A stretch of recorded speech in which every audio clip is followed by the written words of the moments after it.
धक्कर ambulance driver को मृत्यु। ढेंकानाल जिलार कामाख्यानगर थाना अंतर्गत बाउंसपाड़ छकठारे सोमवार विलंबित राति एक ट्रक धक्कर कामाख्यानगर 108 आंबुलांस ड्राइवर शोचनीय मृत्यु होइछि।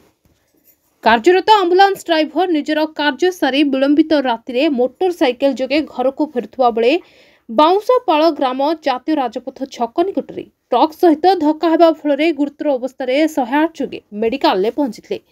सेठारे डाक्तर जनक मृत घोषणा करथिबा बेले अन्य जनक अवस्था गुरुतर थिबारु तांको कटक बड़ मेडिकल को स्थानांतरित कराଯାଇଛି।